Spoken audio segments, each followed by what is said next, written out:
Another update on the 58 Eldorado Brougham engine compartment work. I did a lot today, or tonight actually, so got a lot of it back together. Still waiting on a few things. One of the simple things is just another belt. I ended up just putting newer Gates belts on it. I'd like to have some vintage ones that don't have barcodes on them, but oh well, you know. So it has to have a double belt here. One of them was a different series of that, so I'm gonna get another one. So I can't put the fan shroud and stuff on yet, but I've got most of the accessories on, which was the power steering. It's just missing the reservoir right now. I'm waiting to put that on last so I can work on the carburetors. We got the generator and the air pump on, which is a lot of intricate plumbing stuff. Oil line in, oil line out down here, and air line, which is actually, air line's pretty easy, and then of course the wires. And all of the plug wires in here, and distributor set.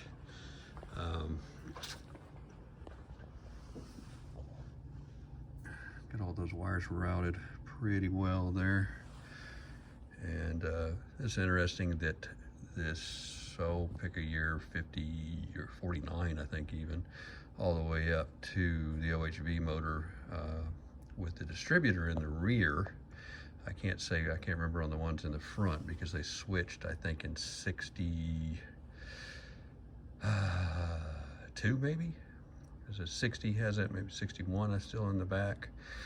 But the firing order on these is 18436572, which is pretty much common. Many GM motors, including Chevy. However, the distributor's counterclockwise rotation. And it's interesting that the Cadillac, when it went to the world's largest platform, which is 472, 500, 425, 368, has a different firing order. So, and I think those may be clockwise distributors too. So interesting to know, one of those things to put in your head. What else is done here? Still a lot of little stuff done.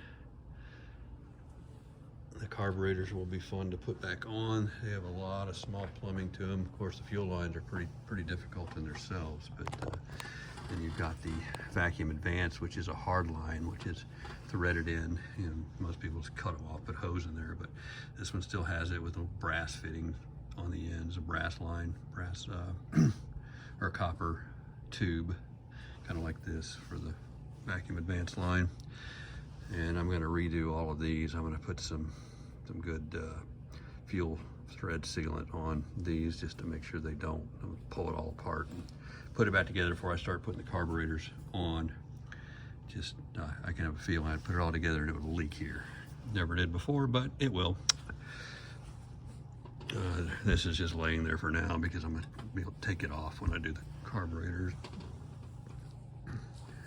And that's really it. So another belt, fan shroud, which is a lot of fun to put on, two-piece, a lot of little intricate stuff.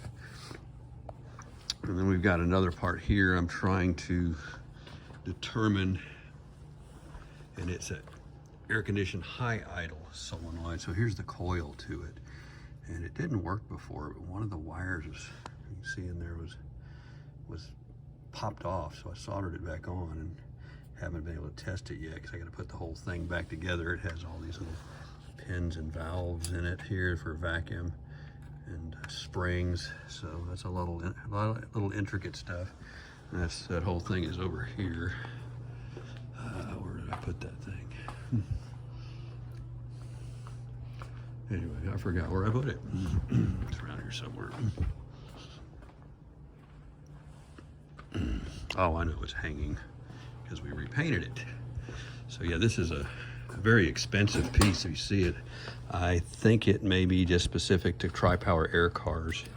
So Cadillacs, I've taped that off and repainted it, but it's a valve that is electro-pneumatic that it closes, opens, but anyway, I've got, it's gonna take too long to get it out of there, but it's just it's a pot.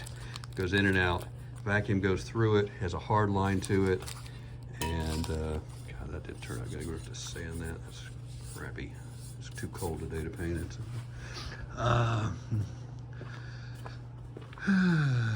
Anyway, so that's another project. I think it'll be a can of worms in itself, and those are unobtainium. So I'm gonna try and get it to work. And all of this is back. The generator compressor setup is looking pretty good. They make or Mastermind makes a reproduction tag for that. This is the original one still on it. It has ink in it. You have to pop the rivets and either put screws or try and re-rivet it. I think I'm just gonna leave it. I think it would look nice with the ink on it and Delco there, but you know, they say it's only original once, so determine that later. Get to more little detail work. But that's the update now, and all in all, if I get time tomorrow night, I'll probably put most of it back together and maybe start turning the engine over a little bit and see what gives and what doesn't give and what has a problem. So most of this is just piddly detail work now. Most of the hard stuff is done, but if I have to do it twice, it won't be done. But I think it'll be all right. And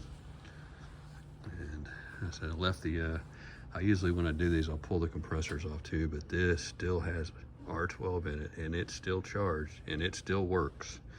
And I charge it up about once every 3 to 4 years on this car, and it still works. And these air conditions in these cars actually work fairly darn good. So I wouldn't say it's modern standards, but it's better than a Eldorado or Fleetwood of that era. So there's a lot more cooling capacity to this for whatever reason, because they have these top vents in the dash where they blow out things. But so don't want that to mess up. I said you get scared of this old stuff. Even though I've worked on it 1,000 different cars like this, just you get scared when they're that old. Every little thing. When you start taking these things apart, can end up in a complete restoration on a car that doesn't need it. So that's what I'm trying to avoid. So anyway, there we are. So maybe tomorrow, the next day, it'll actually be fired up. So, but it'll definitely be a lot more complete looking next time I work on it. But it's come a long way, and it's a lot of detail, especially down in this area here. That's going to be an area we concentrate. We did this one pretty well. It's hard to see in there, but down in that frame, because this has a lot of visibility in these cars when you look at them just right. So we want to get that angle good, even though the hood's here, but when you're standing over here and you're really tall, you'll see it. Or if you bend your head down there, you'll see it. So it's an area that's always weak on these cars, on other ones I've seen. We're gonna make sure that's right. That's kind of it. And so the air suspension has no air in it. It's down on the lift, so I will pre-air it before I do any cranking on it, so it doesn't have to bring itself up much. They are about 160, 170 pounds is what it takes to run these up in that range. So, and that'll raise the front and back. You can raise the back on 80, I think, so it'll raise up there, but it takes about a 120 minimum to get it up a little bit here, so in the front. And that's all for now. Thanks for watching.